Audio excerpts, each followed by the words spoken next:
चंदन नगर नामक एक छोटे से गांव में बिमला काकी नाम की एक औरत रहती थी। उसकी बबली नाम की बहू थी जो बहुत ही सीधी और सांवली थी, जिसकी वजह से बिमला काकी उसे बिल्कुल भी पसंद नहीं किया करती थी। एक दिन बिमला काकी अपनी झोपड़ी में आराम से खर्राटे लेकर सो रही थी। तभी अचानक एक कांच की बोतल के गिरने की आवाज आती है और बिमला काकी की अचानक से आँख खुल जाती है। बिमला काकी, अरे रे अब क्या हो गया? अब न जाने इस बबली बहू ने क्या तोड़ दिया, हाय चलकर देखूं तो सही। जिसके बाद बिमला काकी रसोई में जाती हैं और देखती है कि उसकी बहू टूटी हुई अचार की कांच की बोतल के पास खड़ी है और उसके हाथ में कुछ अचार के टुकड़े हैं, जिसे बबली बड़े मजे से खा रही होती है।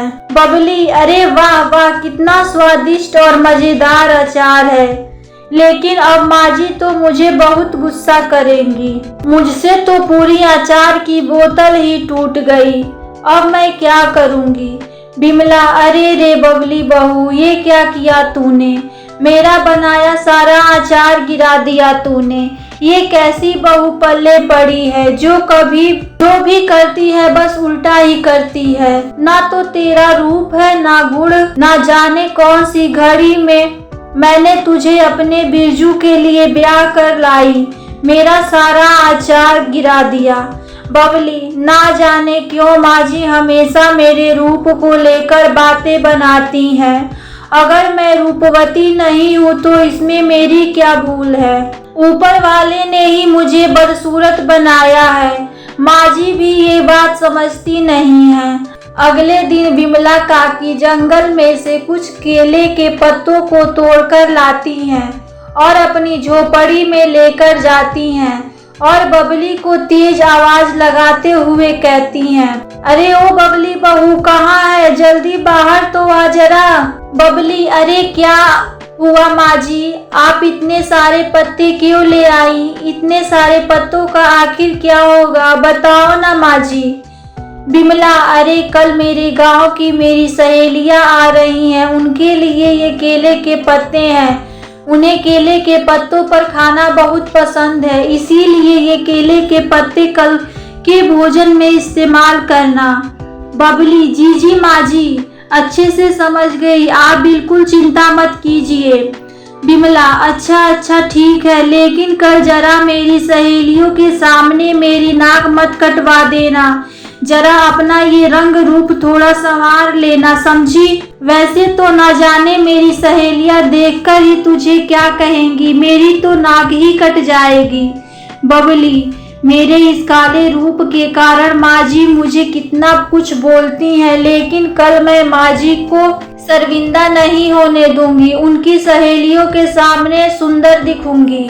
अगले दिन बिमला, अरे आओ आओ, आ गई तुम दोनों, मैं कब से तुम्हारा इंतजार कर रही थी, आंखें तरस गई थी तुम्हें देखने के लिए, मेरी प्यारी सहेलियां।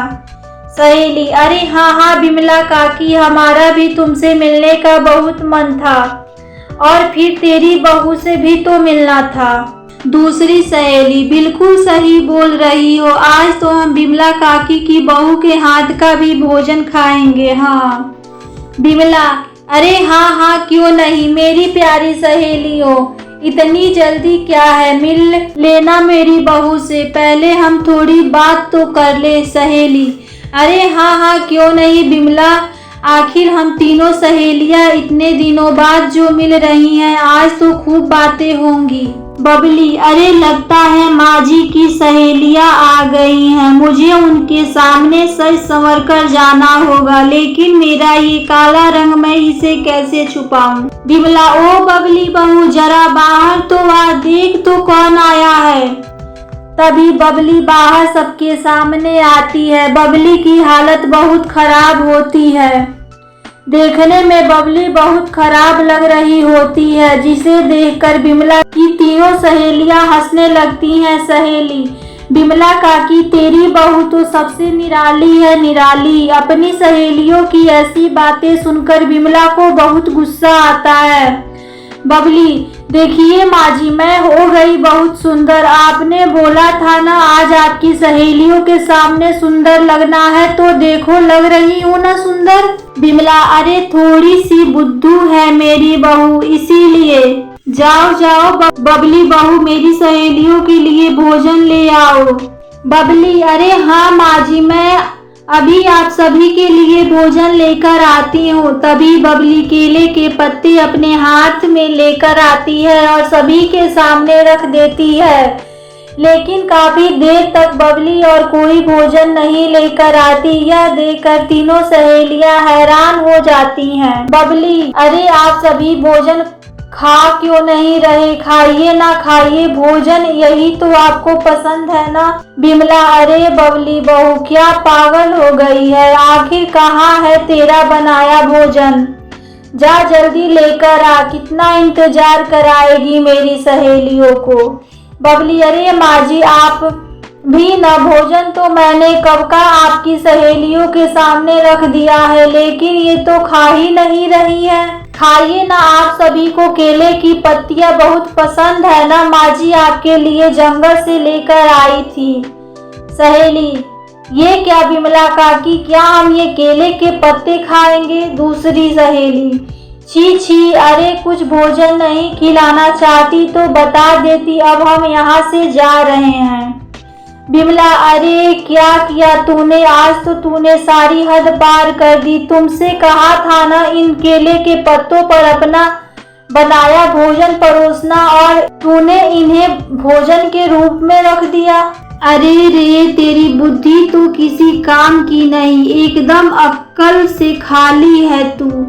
अरे आज तो तूने अपनी कम बुद्धि की वजह से मुझे मेरी सहेलियों के सामने बुरा बना दिया। अरे मैं कहती हूँ चली जा सामने से।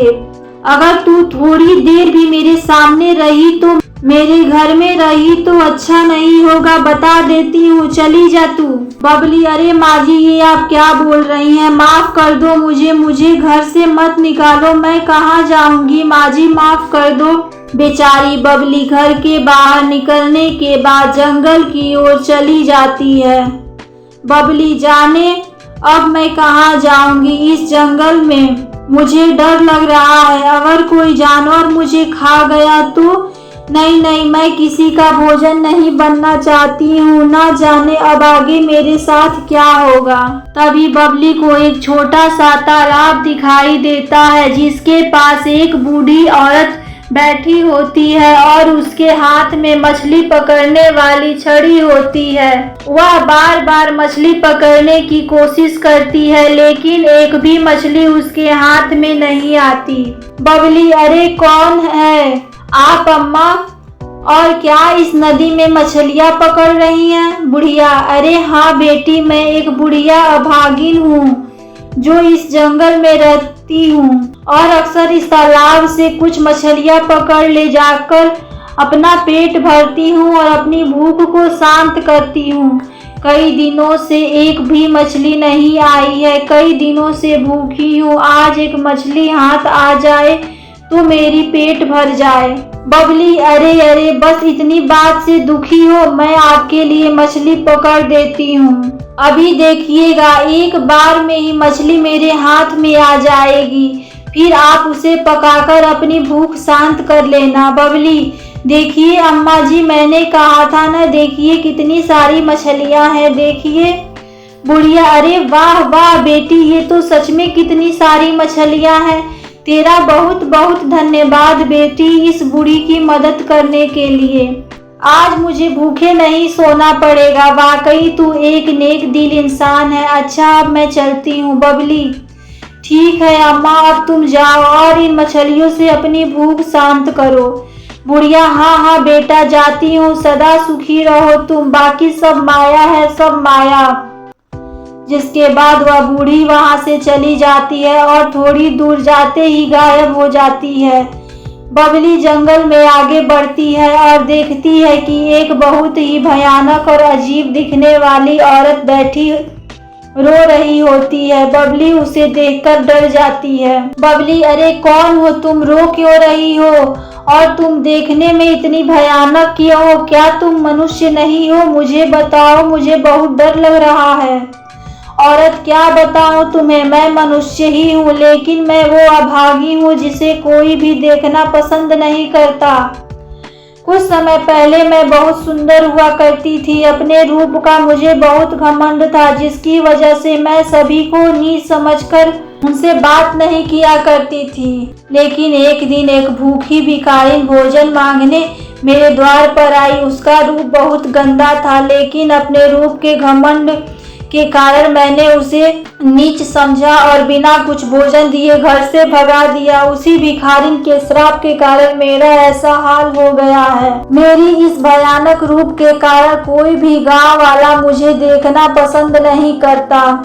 इसीलिए मैं यहाँ सबसे छिपकर इस जंगल में रहती हूँ। मैं यहीं बैठी कई कई दिनों से रोती रहती हूँ। बबली, अरे रे चुप हो जाओ, मैं तुम्हारा दुख समझ सकती हूँ। मेरे भी काले रूप के कारण मेरी माँ जी ने मुझे घर से निकाल दिया। मेरा ये रूप उन्हें पसंद नहीं, लेकिन ये तुम्हारा भयानक रूप तो मुझसे भी ज्यादा खराब और डरावना है। क्या तुम्हारे इस भयानक रूप से निजात पाने का कोई रास्ता नहीं है? औरत, रास्ता है। एक दिन इस जंगल में एक साधु आए थे, जिन्होंने मुझे कहा था कि अगर कोई नेक दिल इंसान इस जंगल में आएगा और उस विशाल नदी के जल को छूकर मुझे देगा, जिसे पीकर मुझे मेरे इस भयानक और डरावने रूप से छुटकारा मिल जाएगा। क्योंकि इस विशाल नदी का जल सिर्फ नेक दिल इंसान ही छू सकता है। और तब से मैं रोज उस नेक दिल इंसान की राह देखती हूँ। न जाने वो कब किस रूप में मेरे सामने आए। बबली, क्या अब इसमें मैं तुम्हारी मदद कर सकती हूँ? कहाँ है वो विशाल नदी, बताओ मुझे। तुम देखना, मैं उस विशाल नदी के जल को छू लूंगी। औरत, क्या तुम सच में मेरी मदद करना चाहती हो? लेकिन उस नदी का जल वही इंसान छू सकता है जो नेक दिल हो। अगर कोई और उस विशाल नदी के जल को छूने की कोशिश करता है तो वो उस नदी में हमेशा के लिए समा जाता है। बबली, नहीं, तुम देखना, मुझे कुछ नहीं होगा। मैंने तो कभी किसी का दिल नहीं दुखाया। मैं अवश्य ही तुम्हारी मदद करूंगी। अगर उस विशाल नदी के जल से तुम्हें तुम्हारे भयानक रूप से छुटकारा मिल जा सकता है तो चलो मेरे साथ उस विशाल नदी के पास, मैं करूंगी तुम्हारा मदद। यही वो विशाल नदी है। तुम अगर इस नदी के जल को छू पाओ तो ही पता चल जाएगा कि तुम एक नेक दिल इंसान हो कि नहीं। इसके बाद ही तुम मेरी मदद कर पाओगी, नहीं तो हमेशा के लिए इस विशाल नदी में समा जाओगी। बबली अपना सर हाँ में हिलाती है और जैसे ही नदी के जल में हाथ डालती है तो बबली के हाथ पर खूब सारी तितलियां आकर बैठ जाती हैं। लेकिन बबली को कुछ नहीं होता है, जिसके बाद बबली अपने हाथों में वह नदी का पानी लेती है और अपने हाथों से भयानक औरत को पिलाती है। उसके ऐसा करने से भयानक औरत का भयानक और डरावना रूप बदल जाता है और वह एक साधारण रूप में आ जाती है। औरत, अरे वाह, देखो मैं फिर से अपने रूप में आ गई हूँ। अब कोई मुझसे नहीं डरेगा। तुम्हारा बहुत बहुत धन्यवाद। तुम वाकई एक नेक दिल इंसान हो। आज तुम्हारी वजह से मुझे मेरे भयानक और डरावने रूप से छुटकारा मिल गया। बबली, अरे तुम अपने पहले वाले रूप में आ गई, मेरे लिए तो इतना ही काफी है। तुम्हारा वो भयानक और डरावना रूप तो मुझसे भी देखा नहीं जा रहा था, लेकिन अब सब ठीक हो गया है। अब तुम अपने घर जा सकती हो। तुम्हें कोई गांव वाला कुछ नहीं बोलेगा। कुछ समय बाद बबली, अरे कौन हो तुम और कहाँ, इस नदी में क्या कर रहे हो? तुम देखने में बहुत ही भयानक हो। मुझे कुछ मत करना, मैंने कुछ नहीं किया, छोड़ दो मुझे, जाने दो। बूढ़ा, अरे रे बबली बेटा, तुम डरो मत, मैं तुम्हें कुछ नहीं करूँगा। एक जादुई नदी है जिसका स्वामी मैं हूँ। इस जंगल में वही इंसान इस जादुई नदी को छू सकता है जिसका हृदय नेक और कोमल हो। तुमने इस नदी के जल से जिस भयानक औरत की मदद की वो कोई और नहीं बल्कि मैं ही था। वो मेरी ही माया थी जो तुम्हारी परीक्षा ले रही थी। मैं तुमसे बहुत प्रसन्न हुआ। बताओ तुम्हें मुझसे क्या चाहिए, मैं तुम्हारी इच्छा जरूर पूरी करूँगा। बबली, अरे क्या आप सही बोल रहे हैं? अरे मुझे तो यकीन ही नहीं हो रहा। मैं आपसे ज़्यादा तो कुछ नहीं चाहती। मेरी सबसे बड़ी समस्या मेरा ये काला और भद्दा रूप है, जिसकी वजह से मुझे लोगों की बातें सुननी पड़ती हैं और इसकी वजह से मेरी सास ने मुझे घर से निकाल दिया है। और आखिर मैं क्या करूं, कहाँ जाऊं? मेरी सहायता कीजिए बूढ़ा। ओह अच्छा, तो ये बात है। ठीक है बबली, तुम रुको जरा, तुम्हारी ये परेशानी अभी हल कर देता हूँ। देखो बबली, अब तुम सबसे सुंदर हो गई हो, तुम्हें अब कोई भी कुछ नहीं कह पाएगा। जाओ अब तुम अपने घर जाओ, सदा सुखी रहो। बबली, अरे वाह वाह, मैं तो बहुत सुंदर हो गई, बहुत ही सुंदर। अब कोई चाहकर भी मेरे रूप को कोई कुछ नहीं कह पाएगा और माँ जी तो मेरा ये रूप देखकर बहुत खुश हो जाएंगी। आपका बहुत बहुत धन्यवाद। अच्छा अब मैं चलती हूँ। जिसके बाद बबली अपने घर जाती है, जहाँ पर उसके सास बैठी रो रही होती है। बबली को देखते हुए खुश हो जाती है विमला। अरे बहू आ गई, तू कहाँ चली गई थी? मैंने कितना ढूंढा तुझे, बता कहाँ गई थी? और ये क्या बबली बहू, तेरा तो पूरा रूप ही बदल गया, आखिर ये सब कुछ कैसे हुआ?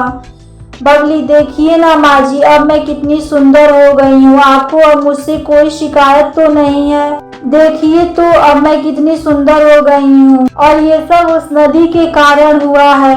विमला, अरे क्या बोल रही है बबली बहू? विशाल नदी? क्या सच में किसी विशाल नदी के कारण तुझे सुंदर रूप मिला? बबली, हाँ माँ जी, विशाल नदी, ये सब कुछ उसी के कारण हुआ है। विमला, अरे क्या तू सच बोल रही है?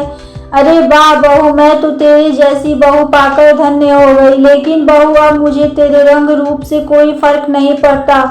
तेरे जाने के बाद मुझे एहसास हुआ कि तू कितनी अच्छी है। तेरा दिल एकदम साफ और नेक है। कितना कुछ सुनाया मैंने तुझे, माफ कर देना मुझे। बबली, नहीं नहीं माँ जी, आप चुप हो जाइए। मैंने आपको माफ कर दिया। आप मेरी विमला काकी हैं, इसीलिए मैं आपसे कभी नाराज नहीं हो सकती हूँ। दोस्तों, अगर आपको ये कहानी पसंद आती है तो वीडियो को लाइक और चैनल को सब्सक्राइब जरूर करिएगा। धन्यवाद।